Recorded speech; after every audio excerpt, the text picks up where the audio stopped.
Isang mapagpalang araw ng Linggo, February 9, 2025 sa ating lahat, kabayan. Narito po ang latest update natin sa ating panahon. Pero bago ang lahat, pasuyo po ng like and subscribe at pahit na rin po ng notification bell. Kabayan, ngayong araw ng Linggo, ito pong shoreline, northeast monsoon at easterlies pa rin po ang siyang nakakaapekto po sa ating bansa. Ito po munang shoreline ay nakakaapekto ngayon sa may Bicol Region, Calabarzon, Mimaropa, Eastern Visayas, and Aurora. Kaya asahan po ngayon na magiging maulap dyan ang kalangitan na may kalat-kalat na pag-ulan, kulog at kidlat. So yan po ay dulot ng shoreline. Samantalang sa may Metro Manila, Cagayan Valley, Cordillera Administrative Region, and the rest of Central Luzon ay patuloy pong makakaranas ng maulap na kalangitan na may kasamang pag-ulan, dulot po yan ng northeast monsoon. Ang Caraga at Davao Region naman ay makakaranas po ng maulap na kalangitan na may kalat-kalat na pag-ulan, kulog at kidlat. Epekto naman po yan nitong easterlies. At ang natitirang bahagi ng ating Luzon ay patuloy pong makakaranas ng bahagyang maulap hanggang sa maulap na kalangitan na may mga kalat-kalat na pag-ulan. Dahil po yan dito sa northeast monsoon, pero ang pag-ulan na mararanasan ay mga pag-ambon lamang, kaya wala po itong significant impact. At sa natitirang bahagi ng ating bansa, asahan po, kabayan, ang epekto po ng easterlies kung saan pagdating sa umaga at tanghali maalinsangan, pero pagsapit ng hapon, bahagyang magiging maulap hanggang sa maulap na ang papawirin na may mga kasamang pag-uulan. So dulot po yan ng easterlies. Pero sa ngayon, kabayan, ang pinaka magpapaulan po sa atin ngayong araw ng Linggo ay ito pong shoreline. So dahil sa dulot na epekto ng shoreline, may nakataas po tayong heavy rainfall outlook ngayong araw na ito, February 9. Asahan po ang moderate to heavy rain, 50 to 100 millimeters na pag-ulan sa may area ng Quezon, Camarines Norte at Camarines Sur. By tomorrow, February 10, asahan po ang moderate to heavy rain sa may Quezon, Camarines Norte, Camarines Sur, Catanduanes, Albay, Sorsogon, Northern Samar at Eastern Samar.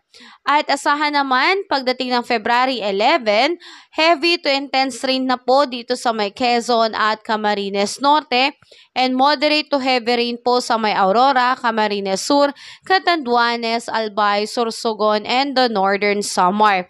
So yung mga area na aking na banggit ay pinag-iingat natin dahil itong pag-uulan dulot ng shoreline ay posible pong magdulot ng mga localized flooding.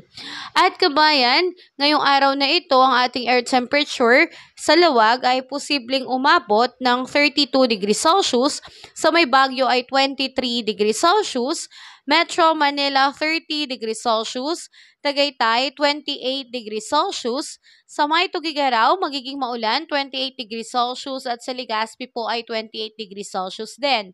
Sa may Calayan Island, aabot po ng 31 degrees Celsius, Puerto Princesa 30 degrees Celsius, Zamboanga 33 degrees Celsius, Iloilo at Cebu 31 degrees Celsius, Tacloban 30 degrees Celsius, Cagayan de Oro 31 degrees Celsius, at sa Davao po ay 32 degrees Celsius. So yan po yung ina-expect nating air temperature.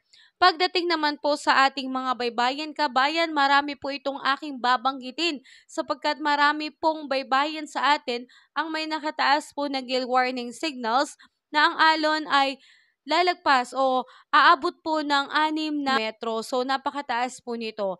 Lalo na dito sa may area ng Batanes, Cagayan including Babuyan Islands, Ilocos Norte, Ilocos Sur, La Union, Pangasinan, Isabela, and the western coast ng Zambales, Aurora at Calayan Islands. Kasama rin pong apektado ng gale warning signals ang ito pong northern and eastern coast ng Catanduanes, eastern coast ng Albay, and the eastern coast ng Sorsogon. May nakataas din pong gale warning signals sa may northern coast ng Northern Samar. So yung mga baybayin po na aking nabanggit, kabayan, hanggat maaari ay wag po muna tayong pumalaot sa area na yan sapagkat napakataas at mapanganib po ng alon sa karagatan. Yung mga motor bangkas at malilit na bangka na gamit ng ating mga mangingisda ay hindi po muna pinapahintulutan na dyan pumalaot dahil napakamapanganib po. So ngayon kabayan, pagdating naman po sa ating weather satellite, may kita natin na wala pa po tayong nakikitang sama ng panahon sa lubat-labas ng Philippine Area of Responsibility. So magandang balita po yan. Pero patuloy po tayong mag-ingat at mag-antabay sa ating ulat panahon dahil posible nga po sa pagpasok ng ikalawang week nitong February ay makakaranas po tayo na meron pong mabubuong tropical cyclone malapit sa bandang silangang bahagi ng Visayas at Mindanao. At meron po itong mababang tsansa na maging isang ganap na bagyo. So yan po yung paghandaan natin. Although sa ngayon, wala pa pong pumapasok na bagyong Aring. Pero patuloy tayong makakaranas ng pag-ulan, dulot po nitong shoreline na kanina ka po nabanggit. So yan lang muna ang aking update sa iyo, kabayan. Muli, makikisuyo ako ng iyong suporta sa pamagitan ng iyong like and subscribe. Salamat, kabayan. God bless po sa lahat.